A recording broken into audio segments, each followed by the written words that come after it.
स्वागत है आपका रेलवे की पाठशाला पे। और दोस्तों आज हम करेंगे पार्ट नंबर 63। हम कर रहे हैं रेलवे ग्रुप डी भर्ती 2018 के साइंस के क्वेश्चन शिफ्ट वाइज। और उस सीरीज में हमारा ये 22/10/2018 का थर्ड शिफ्ट का वीडियो है। इससे पहले जो भी सीरीज हमने कराई हैं वो उनको हमने प्लेलिस्ट में डाल दी हैं, तो आप प्लेलिस्ट जाइए और सारे वीडियो को देख लीजिए, क्योंकि आपको पता है प्रीवियस ईयर जो वीडियो है गाइज बहुत इंपॉर्टेंट होते हैं, ठीक है। और यहाँ पर बहुत सारे कमेंट आते हैं कि सर इस पीडीएफ को डाउनलोड कैसे करेंगे। तो गाइज मैंने शुरू की 40 शिफ्टें वो मैंने हमारी वेबसाइट पर डाल दी हैं। आगामी 40 शिफ्ट यानी कि जैसे 80 हो जाएंगी ये, उसको मैं फिर से डाल दूंगा, है ना, ठीक है। तो वो आप वीडियो के डिस्क्रिप्शन से डाउनलोड कर सकते हो। इसके अलावा अगर आप प्रीवियस ईयर मैथ और रीजनिंग के ग्रुप डी, एनटीपीसी, जेई जो भी एग्जाम हुई है उनके पेपर डाउनलोड करना चाहते हो, है ना, तो वो आप वीडियो के डिस्क्रिप्शन में लिंक दे रखा है, आप डाउनलोड कर सकते हो। चलिए शुरू करते हैं आज के इस वीडियो को। पहला जो क्वेश्चन है वो ये है कि भाई सरल स्थायी जो उत्तक होते हैं, ठीक है, उत्तक मैंने आपको पढ़ाया था टिश्यू और बताया था टिश्यू कितने प्रकार के होते हैं। तो वहाँ पर आपको बताया था भाई सरल स्थायी टिश्यू होते हैं वो आपके 3 प्रकार के होते हैं। तो आपसे क्वेश्चन पूछा है कि भाई सरल स्थायी टिश्यू होते हैं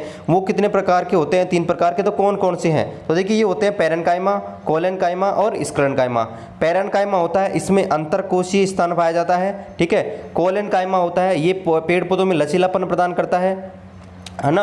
और आपका स्क्लेरेन्काइमा होता है ये पेड़ पौधों में दृढ़ता यानी कि मजबूती प्रदान करता है। चलिए अगला जो क्वेश्चन है वो ये है कि भाई कोयला होता है ना, और पेट्रोलियम जो होता है, कोयला होता है और जो पेट्रोलियम होता है उसके ईंधन में कौन से तत्व मौजूद होते हैं।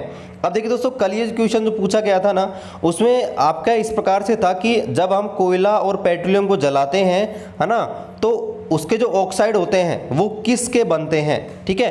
तो आपको ध्यान होना चाहिए कोयला और पेट्रोलियम होता है ना, ये आपके कार्बन के क्या होते हैं, कार्बन के रूप होते हैं। कोयला हो चाहे पेट्रोलियम हो, यानी इसके अंदर कार्बन मौजूद होगा, लेकिन ऑप्शन में आपको कार्बन कहीं भी नहीं दिया है, यानी कि चारों ही कथन आपके गलत हैं और रेलवे ने इस क्वेश्चन को नेग्लेक्ट किया था। लेकिन अगर ये क्वेश्चन ऐसे पूछता कि भाई कोयला और पेट्रोलियम को जब जलाया जाता है तो किसके ऑक्साइड बनते हैं, तो फिर आंसर होता नाइट्रोजन के और सल्फर के, ठीक है, ये इसका आंसर होता। तो आप चेक कर लीजिएगा कोयला और पेट्रोलियम होता है उनमें आपके कार्बन पाया जाता है, लेकिन ऑप्शन में कार्बन है ही नहीं। चलिए अगला जो क्वेश्चन है वो ये है कि भाई संवेग जो होता है, संवेग, है ना, वो अगर p है, अगर वेग का मान v है और द्रव्यमान का मान अगर v है, तो भाई द्रव्यमान ज्ञात करने का सूत्र क्या होगा। अब देखिए आपको पता होगा कि भाई आपका जो संवेग होता है, संवेग वो होता है P बराबर mv। क्या होता है P बराबर mv। अब देखिए m का मान ज्ञात करना, तो m का मान क्या होगा, m बराबर P अपॉन v। क्या हो जाएगा, P अपॉन v। तो आप ऑप्शन में देखिए, आप ऑप्शन देखिए मास ज्ञात करना तो P अपॉन v, ठीक है। ऑप्शन नंबर सेकंड है, इसमें थोड़ी गलती है, ओके। तो यहाँ पर ऑप्शन नंबर सेकंड है वो इसका राइट आंसर आ जाएगा P अपॉन v, ठीक है। यानी कि आपके संवेग बटे वेग है वो आपके द्रव्यमान के बराबर होता है। चलिए अगला जो क्वेश्चन है वो ये है कि भाई नर जनन तंत्र होता है, मेल रिप्रोडक्टिव सिस्टम जो होता है, ठीक है, उसमें जो जेनेटिक्स पदार्थ होते हैं, आनुवांशिक पदार्थ होते हैं, वो क्या होता है। मतलब मान लीजिए कोई नई संतान उत्पन्न होती है तो मेल जो होता है उससे क्या प्राप्त होता है, ठीक है। आपको पता होगा हमारे अंदर लैंगिक जनन पाया जाता है जिसमें 2 जनक होते हैं, मेल और फीमेल, ठीक है, फीमेल। तो आपके जो मेल होता है ना उससे हमको शुक्राणु मिलते हैं यानी कि स्पर्म मिलते हैं, और जो आपका फीमेल होता है उससे एग यानी कि अंडाणु मिलते हैं। तो भाई यही पूछा है क्वेश्चन, थोड़ा इनडायरेक्टली पूछ लिया कि आनुवांशिक पदार्थ क्या होता है, तो आंसर हो जाएगा शुक्राणु यानी कि स्पर्म, ठीक है। थोड़ा सा टिपिकल क्वेश्चन तो नहीं है, लेकिन लैंग्वेज है उसका खेल है, लैंग्वेज थोड़ी सी आपको घुमा के दे दी। भाई आनुवांशिक पदार्थ क्या होता है, तो आनुवांशिक पदार्थ क्या होते हैं, ऐसे पदार्थ जो एक पीढ़ी से दूसरी पीढ़ी तक आनुवांशिक गुणों का वहन करते हैं, लेकर जाते हैं, उन्हें आनुवांशिक पदार्थ कहा जाता है। चलिए अगला जो क्वेश्चन है उसको देखते हैं कि भाई पौधे का कोई भाग होता है, पौधे का कोई अंग होता है, वो अगर किसी विशिष्ट उद्दीपक की ओर घूमता है ना, जैसे आपने देखा होगा पौधे का सूरजमुखी का एक पौधा आता है जो आपका सूर्य की ओर घूमता है, उसका नाम इसलिए सूरजमुखी है, ठीक है। तो इस प्रक्रिया को क्या कहा जाता है ना। मान लीजिए सूरज का, वो सूरज नहीं, पेड़ पौधे का कोई भाग होता है वो किसी पर्टिकुलर आपके उद्दीपक का मतलब जिसकी ओर वो आकर्षित होता है, तो उस प्रोसेस को क्या कहा जाता है। तो गाइज इस प्रोसेस को कहा जाता है धनात्मक अनुवर्तन, ठीक है, यानी कि उसकी ओर आकर्षित होना, उसको बोलते हैं धनात्मक अनुवर्तन। ऋणात्मक अनुवर्तन क्या होता है, उससे दूर हटना, ठीक है। जैसे हम हाथ लगाएंगे पेड़ के तो वो दूर हट जाता है, छुई मुई होता है ना, वो दूर भगने की कोशिश करता है ना, तो वो आपके ऋणात्मक अनुवर्तन हो गया। अब ये प्रकाश अनुवर्तन क्या होता है, प्रकाश अनुवर्तन का मतलब होता है कि प्रकाश की ओर गति करना। जैसे आपको पता है जब हम बीज को पानी के अंदर डालते हैं, मिट्टी के अंदर डालते हैं, तो उसका तना जो होता है वो तो ऊपर की ओर निकलता है और जड़ होती है नीचे की ओर आती है। तो जो तना होता है ना, तना, तो वो आपके उसको बोलते हैं आपके धनात्मक प्रकाश अनुवर्तन, यानी कि प्रकाश की अनुदिश गति करना। और जड़ होती है, रूट्स होती हैं, वो आपके नीचे की ओर जाती हैं, यानी कि ऋणात्मक गति करती हैं। तो गाइस समझ आ गया, इसका आंसर आ जाएगा ऑप्शन नंबर फर्स्ट, यानी कि धनात्मक अनुवर्तन। चलिए अगला जो क्वेश्चन है वो ये है कि भाई ऐसे आवर्त बीजी पौधे जिनके बीजों में 2 बीज पत्र होते हैं उन्हें क्या कहा जाता है। तो मैंने आपको जब आर.एच. विटेकर का वर्गीकरण पढ़ाया था तब भी आपको बताया था कि भाई आपके जो जिम्नोस्पर्म होते हैं, ठीक है, वो जिम्नो नहीं एंजियोस्पर्म, वो 2 टाइप के होते हैं, एक मोनोकोट एक डाइकोट। तो मोनोकोट में क्या होता है, एक बीज पाया जाता है उनके अंदर, जैसे आपका गेहूँ है, चना है, ठीक है, इनमें एक बीज पाया जाता है। लेकिन डाइकोट क्या होते हैं, जिनके अंदर 2 बीज पत्र पाए जाते हैं, जैसे कि दाल होती है, मटर होती है, चना होता है, ठीक है, इनमें आपके सरसों होती है, इनमें द्विबीज पत्र होते हैं, यानी कि इनका आपके बीज को देखेंगे 2 अलग अलग बीज आपस में जुड़े हुए होते हैं। चलिए अगला जो क्वेश्चन है वो ये है कि भाई 10 वोल्ट के विभवांतर वाले 2 बिंदुओं के बीच 4 कूलाम आवेश को स्थानांतरित करने में किया गया कार्य ज्ञात करो। अब देखिए ये है विभवांतर की परिभाषा, और आपको पता होगा बहुत सारी शिफ्ट से लगातार क्वेश्चन पूछा जा रहा है। तो विभवांतर क्या होता है, विभवांतर होता है भाई किया गया कार्य बटे आवेश। क्या होता है, किया गया कार्य बटे आवेश। तो आपसे पूछा भाई किया गया कार्य ज्ञात करो, तो कार्य क्या हो जाएगा, विभवांतर इंटू आवेश, यानी कि जो W हो जाएगा वो विभवांतर अपॉन इंटू आवेश हो जाएगा। V का मान दे रखा है 10, Q का मान दे रखा है 4, तो आंसर आ जाएगा भाई 40 जूल, ठीक है।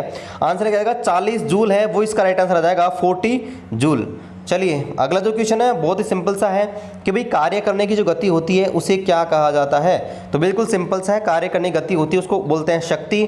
लेकिन अगर क्वेश्चन ऐसे पूछे कार्य करने की क्षमता, कैपेसिटी, उसे क्या बोलते हैं, उसे बोल देंगे ऊर्जा, एनर्जी, ठीक है। चलिए अगला जो क्वेश्चन है वो वापस से विभवांतर के क्वेश्चन के ऊपर है। देखिए सेम ऐसा ही है, यदि 2 बिंदुओं के बीच 3 कूलाम आवेश को स्थानांतरित करने में किया गया कार्य 72 जूल है, तो इनके बीच विभवांतर कितना होगा। अभी ये मैंने आपको बताया विभवांतर होता है वो V बराबर आपके होता है Q, आपके V बराबर होता है W अपॉन Q। क्या होता है, V बराबर W अपॉन Q। आपसे पूछा विभवांतर का मान ज्ञात कीजिए, तो विभवांतर W आपको दे रखा है 72, Q का मान दे रखा है 3, इसको हल करेंगे आंसर आएगा 24, और V का मान क्या है, वोल्ट, यानी कि 24 वोल्ट है, वो इसका राइट आंसर आ जाएगा, ठीक है।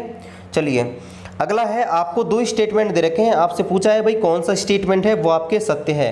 तो देखिए पहला स्टेटमेंट आपसे पूछा है कि भाई एक संतुलित रासायनिक समीकरण होता है, उसका मतलब ये होता है कि उसमें अभिकारक और उत्पाद दोनों में विभिन्न तत्वों की परमाणु संख्या जो होती है, परमाणु संख्या वो बराबर होती है। तो बिल्कुल सही है, आपका एक संतुलित समीकरण होता है ना, बैलेंस समीकरण, उसमें अभिकारक क्या होते हैं, जो किसी अभिक्रिया में भाग लेते हैं, और उत्पाद अभिक्रिया के फलस्वरूप जो नए पदार्थ बनते हैं उन्हें उत्पाद बोलते हैं। तो द्रव्यमान संरक्षण के नियम के अनुसार हम हिट एंड ट्रायल विधि से जो समीकरण होता है उसको संतुलित करते हैं। तो भाई समीकरण संतुलित होने का मतलब होता है कि उसमें अभिकारक और उत्पाद हैं, उनके दोनों ओर जो मोल होते हैं उनकी संख्या क्या होती है, समान होती है। दूसरा स्टेटमेंट दे रखा है, पहला स्टेटमेंट तो सत्य हो गया, ठीक है, पहला स्टेटमेंट तो क्या है, सत्य है। दूसरा आपको दिया है, एक प्रतिक्रियाशील धातु होती है, यानी कि अधिक क्रियाशील धातु जब किसी पानी अथवा वायु के संपर्क में आ जाती है तो वह क्षतिग्रस्त हो जाती है, और इस प्रोसेस को संचारण बोला जाता है। नहीं, ये थोड़ा सा गलत है, इस प्रोसेस को संचारण नहीं कहा जाता, इस प्रोसेस को जंग लगना कहा जाता है। क्या बोलते हैं, जंग लगना कहा जाता है, ठीक है, जंग लगना कहा जाता है, ठीक है। अंग्रेजी में सही है कोरिजन, ठीक है, लेकिन संचारण क्या होता है, संचारण का मतलब आपके होता है कि जैसे कोई खट्टे पदार्थ होते हैं, है ना, वो सड़ने लग जाते हैं, ठीक है, तो उन्हें संचारण बोला जाता है। ये भी मिलता जुलता है, आपके जो जंग लगती है ना उससे मिलता जुलता शब्द ये है, तो इसे बोलते हैं। तो ऑप्शन आपका फर्स्ट है वो इसका राइट आंसर आना चाहिए कि भाई आपका जो पहला कथन है वो आपके क्या है, सत्य होगा, ठीक है। चलिए अगला जो क्वेश्चन है वो ये है कि भाई किसने जो मॉडर्न पीरियोडिक टेबल थी उसको दिया था, यानी आधुनिक आवर्त सारणी थी, वो किसने दी थी। तो आपको पता होगा आधुनिक आवर्त सारणी थी हेनरी मोजले ने 1913 में दी थी, और आपकी आधुनिक आवर्त सारणी जो है वो परमाणु संख्या के बढ़ते हुए क्रम में लिखी गई है। चलिए अगला जो क्वेश्चन है वो ये है कि भाई गुरुत्व के द्वारा जो कार्य किया जाता है, गुरुत्व का मतलब गुरुत्वाकर्षण बल जो होता है, ग्रेविटेशनल फोर्स होता है, उसके द्वारा जो कार्य किया जाता है वो किस पर डिपेंड करता है। तो आपको पता होगा गुरुत्वाकर्षण बल जो होता है ना वो क्या करता है, वस्तुओं को अपनी ओर खींचता है, ठीक है। वो डिपेंड ये करता है कि भाई वस्तु कितनी हाइट पर स्थित है।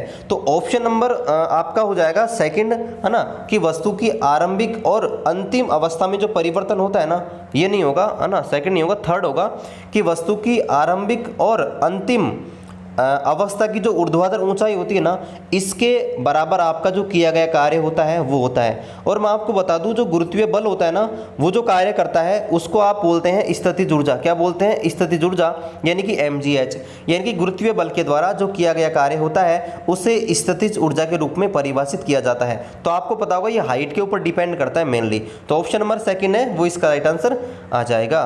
चलिए अगला जो क्वेश्चन है वो ये है कि भाई निम्नलिखित में से किस विलयन का पीएच मान क्या होता है, न्यूनतम होता है। अब मैंने आपको पीएच वैल्यू है पढ़ाई थी, तब आपको बताया था कि जो अम्ल होते हैं उनकी पीएच वैल्यू होती है 0 से 7, जो आपका उदासीन होते हैं उनकी 7 होती है, और जो आपका क्षार होता है उनके 7 से लेकर 14 के बीच होती है। तो भाई आपको पता होना चाहिए जो कि अम्ल होते हैं ना उनमें आपके जो पीएच वैल्यू होती है वो आपकी होती है लो। तो आपको देखिए ऑप्शन नंबर फर्स्ट दे रखा है नींबू का रस, इसमें आता है सिट्रिक अम्ल। अब सीधी सी बात है भाई, आपका नींबू है तो नींबू का पीएच मान क्या होगा, कम होगा। जबकि शुद्ध जल इसका 7 होता है, ब्लड होता है इसका 7.4 होता है, डिटर्जेंट होता है उसका अप्रोक्स 6.5 होता है, ठीक है, अप्रोक्स 6 के बराबर होता है। लेकिन नींबू का रस होता है उसका बहुत कम होता है, 7 से बहुत ही कम होता है। तो ऑप्शन नंबर फर्स्ट है वो इसका राइट आंसर आ जाएगा कि भाई लेमन जूस होता है उसका पीएच वैल्यू आपकी क्या होती है, बहुत ही कम होती है। चलिए अगला जो क्वेश्चन है वो ये है कि भाई एक विलयन है, उसमें पानी की 320 ग्राम मात्रा घुली हुई है और उसमें 44 ग्राम नमक है।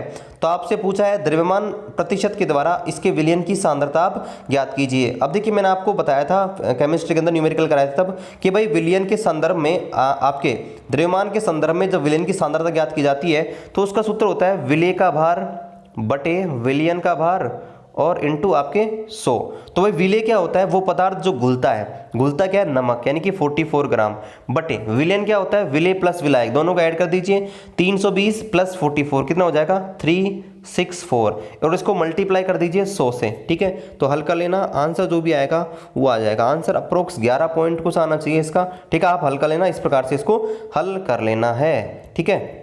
चलिए अगला जो क्वेश्चन है वो आपके देखिए, ये क्वेश्चन है बहुत बार आ चुका है और इसको मैंने कंप्लीट भी करा दिया है। तो देखिए पूछा है कि भाई कौन सा कथन है वो 25 डिग्री सेल्सियस पर ध्वनि की गति के बारे में सत्य है, ठीक है। अब देखिए दो कथन दे रखे हैं। पहला, स्टील में ध्वनि की गति होती है वो 5960 मीटर प्रति सेकंड होती है ना, मीटर प्रति सेकंड नहीं, किलोमीटर प्रति सेकंड, तो ये गलत हो जाएगा, मीटर प्रति सेकंड होना चाहिए था, ठीक है। निकल जो होती है निकल, उसमें पूछा है कि भाई निकल में ध्वनि की चाल होती है 6040 मीटर प्रति सेकंड होती है।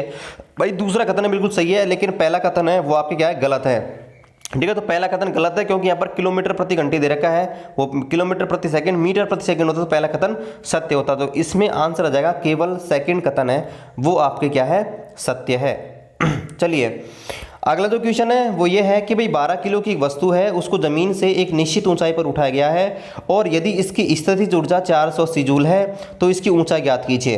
यानी देखिए जब किसी वस्तु को h ऊंचाई पर उठाते हैं ना तो उसमें जो स्थितिज ऊर्जा होती है वो mgh होती है। इसका मान आपको दे रखा है 480, m का मान दे रखा है 12 किलो, g का मान आपको दे रखा है 10 किलो, h का मान आपको ज्ञात करना है और बराबर है 480। ये जीरो से ये जीरो गया और h का मान निकालेंगे तो 12 का भाग लगा देंगे, 48/12, तो 12 चौक 48 यानी कि 4 मीटर है, वो इसका राइट आंसर आ जाएगा कि भाई वस्तु आपकी है वो 4 मीटर की हाइट पर स्थित है। चलिए अगला जो क्वेश्चन है वो ये है कि भाई निम्नलिखित में से मुकुलन के द्वारा प्रजनन किसमें होता है। मुकुलन क्या होता है अभी मैं पढ़ाऊंगा आपको बायोलॉजी क्लास में, ठीक है, आज से शुरू कर देंगे उसमें। तो इसमें क्या होता है कि जो आपका हाइड्रा होता है उसमें ऐसे एक थोड़ा सा आपका तंतु निकलता है, फिर वो बड़ा हो जाता है थोड़ा सा, फिर आपके बड़ा हो जाता है और 2 अलग अलग जीवों में बाद में वो बढ़ जाता है। तो ये आपके हाइड्रा जो होता है ना, हाइड्रा इसमें होता है। मैं बायोलॉजी आपको आज करवाऊंगा जो ये वाला चैप्टर है, तो आपको ये चीज़ है वो आपको और तरीके से आ जाएगी। चलिए अगला जो क्वेश्चन है वो ये है कि भाई एक लेंस है उसकी शक्ति होती है वो किसके व्युत्क्रमानुपाती होती है। तो मैंने जब शक्ति बताई थी तब आपको बताया था भाई लेंस की शक्ति होती है ना वो इसकी फोकस दूरी की क्या होती है, व्युत्क्रमानुपाती होती है। यानी कि P बराबर 1/f, जहाँ पर f क्या होती है इसकी फोकस दूरी, P होती है इसकी शक्ति और लेंस की शक्ति होती है उसका मात्रक होता है डायोप्टर। यानी कि ऑप्शन नंबर फर्स्ट है वो इसका राइट आंसर आ जाएगा कि भाई फोकस दूरी जो है वो इसका राइट आंसर हो जाएगा। चलिए अगला जो क्वेश्चन है वो ये है कि भाई किस परमाणु संख्या वाला तत्व होता है वो एक क्षारीय ऑक्साइड का निर्माण करेगा। अब देखिए क्षारीय ऑक्साइड पहले आपको पता होना चाहिए क्षारीय ऑक्साइड बनाते कौन है। तो क्षारीय ऑक्साइड आपके बनाते हैं जो भी आपके सारे के सारे धातु होती है ना, मेटल जो होती हैं वो आपके क्षारीय धातु बनाती हैं। तो आप देख लीजिए मेटल है इनमें से कौन सा है। तो देखिए 17 है वो होता है क्लोरीन, ठीक है। 14 नंबर पे आपको पता है 14 जो होता है, ठीक है, वो आपके सिलिकॉन होता है। फिर 11 पे सोडियम होता है। तो देखिए सोडियम होता है ना, सोडियम आपको पता है सोडियम होता है उसके पास 11 इलेक्ट्रॉन होते हैं और इसके अंतिम कक्षा में 2 8 1 यानी कि 1 इलेक्ट्रॉन होता है। ये 1 इलेक्ट्रॉन का त्याग करके धनायन बनाता है। इसलिए जो सोडियम है वो इसका राइट आंसर आ जाएगा कि भाई सोडियम है वो आपके एक क्षारीय ऑक्साइड बनाएगा। यानी कि जो भी धातु होती है वो आपके क्षारीय ऑक्साइड का निर्माण करती हैं। चलिए अगला जो क्वेश्चन है वो ये है कि भाई प्रकृति में कौन सा तत्व होता है वो मुक्त रूप से नहीं पाया जाता। अब देखिए इस क्वेश्चन को हम ऐसे करेंगे, आपको पता होना चाहिए कोई भी धातु होती है ना जो ज़्यादा क्रियाशील होती है, चाहे धातु हो वो अधातु हो, जो ज़्यादा क्रियाशील तत्व होते हैं ना वो आपके प्रकृति में फ्री नहीं पाए जाते हैं, मुक्त अवस्था में नहीं पाए जाते हैं, यह आपको पता होना चाहिए। तो गाइज इसका आंसर आ जाएगा। अब देखिए कौन सा ज़्यादा एक्टिव है, तो आपको बताओ जो आपका कैल्शियम है वो आपके ज़्यादा एक्टिव होता है, अधिक क्रियाशील तत्व होता है, इसलिए आपका जो कैल्शियम होता है वो आपके मुक्त अवस्था में नहीं पाया जाता है। ध्यान रखना मुक्त अवस्था में वो ही नहीं पाए जाएंगे जो ज्यादा क्रियाशील होते हैं। अगला जो क्वेश्चन है वो ये है कि भाई अमोनियम क्लोराइड होता है उसके एक अणु में कितने परमाणु होते हैं।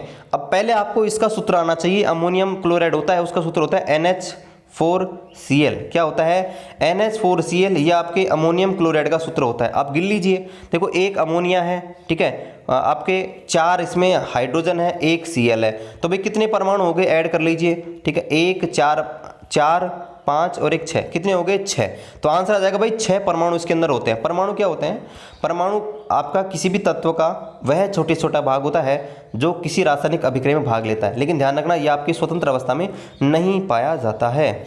चलिए अगला जो क्वेश्चन है वो ये है कि भाई एक वस्तु का भार है वो 200 न्यूटन है तो इसका द्रव्यमान क्या होगा। अब देखिए जो भार होता है ना W, वो होता है W बराबर mg के, ठीक है। अब W को मान दे रखा है 200, m आपको ज्ञात करना है और g आपको दे रखा है 10, तो भाई 10 का भाग लगा देंगे, इधर 0 0 काट देंगे तो m बराबर आ जाएगा 20 किलो। तो m बराबर आ गया 20 किलोग्राम है वो इसका राइट आंसर आ जाएगा।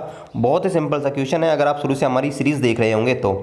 चलिए अगला जो क्वेश्चन है वो ये है कि भाई किसी वस्तु पर लगने वाला जो गुरुत्वाकर्षण बल होता है वो क्या कहलाता है। अब देखिए आपको एक चीज ध्यान रखनी है, जब किसी वस्तु पर गुरुत्वाकर्षण बल लगता है ना उसको हम मापते हैं भार के अंदर, ठीक है, भार के अंदर मापते हैं। मान लीजिए किसी वस्तु का द्रव्यमान m है ना और g अगर गुरुत्वीय त्वरण है तो उसका भार W बराबर mg होता है। तो वस्तु का जो गुरुत्वीय त्वरण होता है वो गुरुत्वाकर्षण बल होता है उसको हम भार के रूप में क्या करते हैं मापते हैं, ठीक है। और जो किया गया कार्य होता है वो आपके स्थितिज ऊर्जा में मापते हैं। ध्यान रखना जो आपका किया गया कार्य है वो तो आपके स्थितिज ऊर्जा में मापते हैं और जो गुरुत्वाकर्षण बल होता है उसको मापते हैं हम भार के रूप में।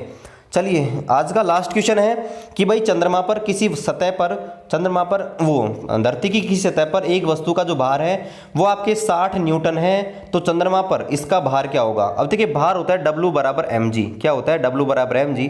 अभी डिपेंड करता है g के ऊपर। आपको होता है मास जो होता है वस्तु का द्रव्यमान होता है विश्व के सभी कोनों पर आपका समान होता है, लेकिन g होता है ना वो आपके चेंज होता रहता है। तो g पृथ्वी पर तो आपके होता है 9.8 है ना, लेकिन जब आप जाते हैं चंद्रमा पर तो ये पृथ्वी का 1/6 हो जाता है। मतलब जितना पृथ्वी का है ना यानी कि पृथ्वी का 9.8 तो वहां जाने के 1.62 के समथिंग हो जाता है, ठीक है। तो यानी कि आपका जो W है ना वो भी वस्तु का जो W है वो चंद्रमा पर ले जाने पर भी क्या हो जाएगा 1/6 हो जाएगा। तो भाई आपको दे रखा है 60 में भाग लगा देंगे 6 का, मतलब आ जाएगा 10 न्यूटन। क्या आंसर आ जाएगा 10 न्यूटन भार इसका हो जाएगा। तो आशा करते हैं आज की सीरीज आपको पसंद आई होगी, आज का वीडियो पसंद आया होगा। अभी तक टेलीग्राम ग्रुप ज्वाइन नहीं किया है तो टेलीग्राम पे जाइए, सर्च कीजिए रेलवे की पाठशाला या डिस्क्रिप्शन में जाइए, डिस्क्रिप्शन में आपको लिंक दे रखा है और प्रीवियस ईयर आप जो क्वेश्चन डाउनलोड करना चाहते हैं उनका लिंक आपको डिस्क्रिप्शन में दे रखा है। आपने अभी तक चैनल सब्सक्राइब नहीं किया, चैनल सब्सक्राइब कर दीजिएगा। और चलिए मिलते हैं आपसे अगले वीडियो में, तब तक जय हिंद जय भारत।